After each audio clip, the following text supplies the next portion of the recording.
Lily's fingers tremble on the iron skillet as Marcus Dalton levels a gun at her chest. He is not here for money.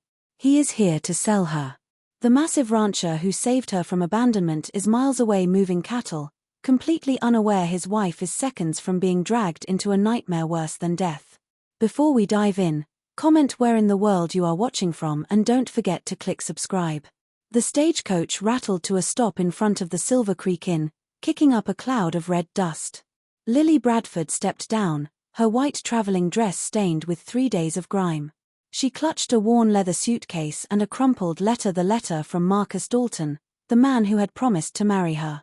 The innkeeper, a weathered woman with sharp eyes, shook her head. "You're the bride Marcus sent for?" Lily's heart sank. "Where is he?"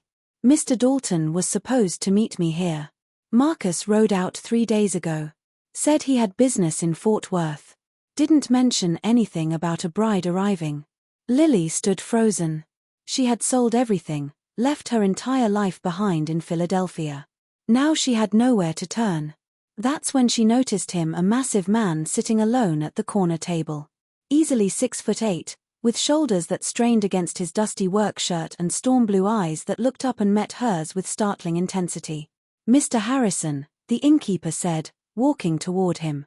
"This here is Lily Bradford. She needs work. You mentioned needing help up at the ranch." Jack Harrison studied her, seeing exactly what she was, a soft city girl with pale skin and delicate hands.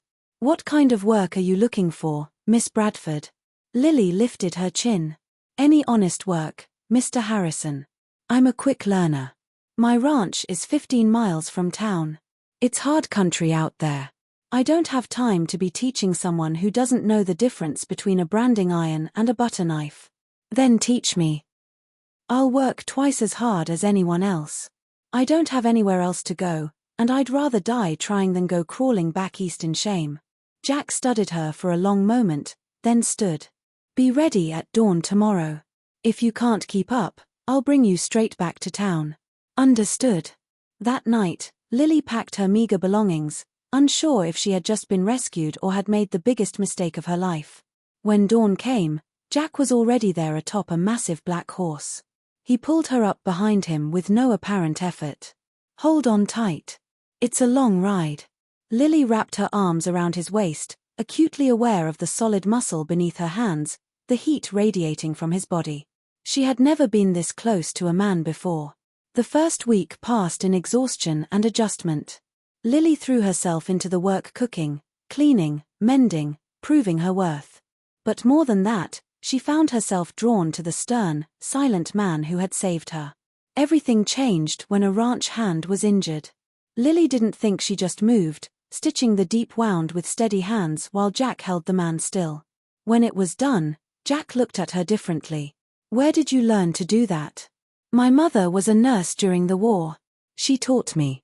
Jack moved closer. "Thank you. You might have saved his leg." He reached out and tucked a stray piece of hair behind her ear, his fingertips grazing her cheek. The touch burned through Lily like wildfire. "You're not what I expected, Miss Bradford." That night changed everything. Over the following weeks, the distance between them crumbled. They talked, they grew closer, and the attraction became impossible to deny. One evening on the porch, Jack finally spoke. "Why did you answer that advertisement?"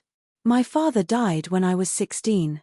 When my mother died last year, I had nothing left. Marcus's letter promised partnership, respect, a chance to build something together." Jack's jaw tightened. "Marcus Dalton is a coward and a fool." Lily gathered her courage. "I need to tell you something. I don't want you to think what I feel is just gratitude. I feel like I'm burning up every time you're near." Jack's control shattered. His mouth crashed down on hers, and Lily gasped. He kissed her like a man dying of thirst who had finally found water. "Marry me," Jack whispered against her lips. "Not because you need security, but because I love you, Lily Bradford. I want to wake up next to you every morning for the rest of my life." "Yes," Lily breathed. "Yes, I'll marry you. I love you too." They were married the next afternoon on the porch of the ranch house with the ranch hands as witnesses and the prairie stretching out endlessly behind them. The first month of their marriage passed in contentment. Lily had never imagined life could be this full of joy. But late in October, trouble arrived in the form of Marcus Dalton. He rode up with 3 rough-looking men, their hands resting on guns. "I came for my bride," Marcus announced. "Lily, you need to come with me. We have a contract." Jack stepped between them. "You have nothing. You gave up any claim the moment you abandoned her. Now get off my land before I make you." Marcus's face twisted with rage. "This isn't over, Harrison. She was mine." Jack began counting. By the time he reached 9, Marcus and his men were riding away. "He'll come back," Jack said grimly that night, holding Lily close. "Desperate men do stupid things. Promise me you'll be careful. Stay close to the house when I'm working." Weeks passed without incident. Then one cold November morning, Jack rode out early with most of the ranch hands. Lily was alone in the house when Marcus appeared in the doorway, holding a gun. "Hello, Lily. We need to talk." "Get out of my house, Marcus. Now. I paid for your passage west. You're going to earn back everything you owe me. There are men back east who pay good money for women like you." Horror washed over Lily. He was talking about selling her. Actually selling her. As Marcus gestured toward the door with his gun, Lily's hand brushed the heavy iron skillet on the stove. Without thinking, she grabbed it and swung with all her strength. The skillet connected with Marcus's head. He went down hard. Lily ran for the barn, gunshots ringing out behind her. She pulled herself onto a horse and galloped across the prairie, screaming Jack's name. Jack appeared over the rise, riding toward her at full speed. When he reached her, Lily sobbed out what had happened. Jack's expression went murderous. "I'm going to end this." He returned hours later with Marcus bound and blooded. "The sheriff has him. He'll be in prison for years. He can't hurt you anymore." That night, Jack held Lily like she might disappear. "When I saw you riding toward me, your face white with fear, I thought my heart would stop. I can't lose you, Lily. You're everything to me." "You're not going to lose me," Lily whispered. "I'm right here. I'm safe. We're safe." As winter settled over Texas, Lily discovered she was pregnant. Jack's reaction was everything she could have hoped for pure joy.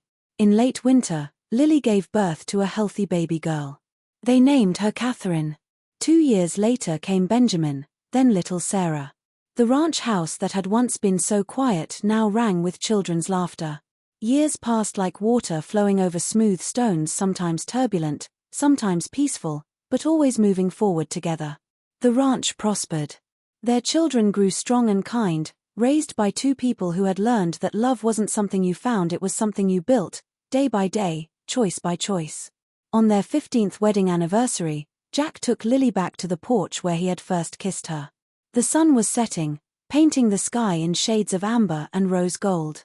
Their children were inside, the sounds of their laughter drifting through the open windows like music. Jack pulled Lily into his arms, and she rested her head against his chest, listening to the steady rhythm of his heartbeat, the same heartbeat that had comforted her through every storm, every fear, every moment of doubt. "Do you remember what you said to me that night?" Jack asked, his voice soft. Lily smiled, tears already gathering in her eyes. "I said, teach me what it means to be wanted." Jack's arms tightened around her. "And look at us now. Look at everything we've built." Lily pulled back to look up at him, this man who had saved her in every way a person could be saved. Gray now threaded through his dark hair, and lines crinkled at the corners of his eyes, lines carved by years of smiling, of squinting into the sun, of living a full and honest life. "You know what I've realized?" Lily said, her voice thick with emotion. "I came here broken, thinking I needed someone to fix me. But you didn't fix me, Jack. You showed me I was never broken at all. You taught me that strength isn't about never falling, it's about getting back up. That love isn't about being perfect. It's about being real." A tear slipped down Jack's weathered cheek. "You saved me too, Lily. I was just existing before you, going through the motions of living but not really alive. You brought color back into my world. You gave me a reason to hope, to dream, to believe that good things could still happen to a man like me." Behind them, Little Sarah called out, "Mama, Papa, come see what Ben built." They both laughed through their tears, and Jack pressed his forehead to Lily's. "That's our life calling," he whispered. "Beautiful, messy, perfect." Lily cupped his face in her hands. 15 years ago, I stepped off that stagecoach with nothing but a broken promise and a suitcase full of shattered dreams. I thought my life was over. I thought I had lost everything. Her voice broke, and she had to pause to steady herself. But I didn't lose everything, Jack. I lost the wrong life so I could find the right one. I lost the dream so I could wake up to something better than I ever imagined. And I found you, the man who saw worth in me when I couldn't see it in myself. Jack kissed her then, soft and sweet and full of all the love they'd built over 15 years of joy and struggle, triumph and trial. When they pulled apart, he kept her close, speaking against her hair. "I love you, Lily Harrison. I loved you when you were that scared girl trying to be brave. I loved you when you were learning to be a rancher's wife. I loved you when you brought our children into this world. And I'll love you when we're old and grey and sitting on this porch watching our grandchildren play." Lily's tears flowed freely now. "And I love you, Jack Harrison. You are my home. Not this ranch, not this house. Your arms around me, your voice in the darkness, your hand in mine. That's home. That's everything." They stood there as the sun dipped below the horizon, wrapped in each other's arms while the prairie wind whispered its eternal song. Inside, their children laughed and played, safe and loved. Around them, the land they'd worked and fought for stretched out in all directions, a testament to perseverance, to faith, to the power of two people choosing each other every single day. Lily thought about that terrified girl at the inn, the one who thought her life was ending. If she could go back, she would take that girl's hand and whisper, "Hold on. Your story isn't over, it's just beginning. The best chapters are still to come. Love is waiting for you just over the horizon, and it will be bigger and brighter and more beautiful than anything you ever dared to dream." Jack pulled back to look at her one more time, his storm blue eyes shining with unshed tears. "Thank you," he said simply. "For what?" "For taking a chance on a rough rancher who didn't know how to talk about his feelings. For seeing past my walls to the man underneath. For giving me a family. For choosing me every day for 15 years. His voice cracked. "For teaching me that I was worthy of being loved." Lily rose on her tiptoes and kissed him with all the tenderness in her heart. "We saved each other," she whispered. "That's what love does. It doesn't rescue, it reveals.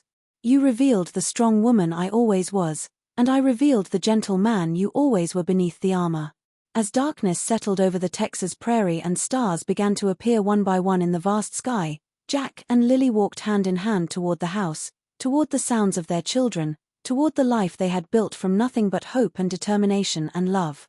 Lily paused at the door and looked back one last time at the endless prairie, at the place that had witnessed her transformation from abandoned bride to beloved wife, from lost girl to found woman. "Thank you," she whispered to the wind, to fate, to whatever force had brought her to this place, to this man, to this beautiful, impossible life. And the prairie whispered back, carrying her words up to the stars, "You were always meant to be here.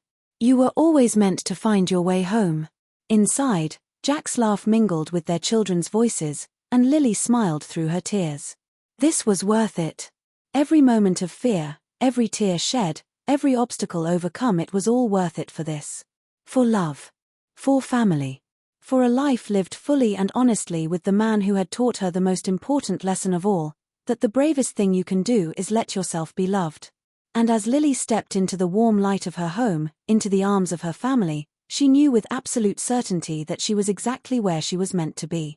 Finally, forever, home.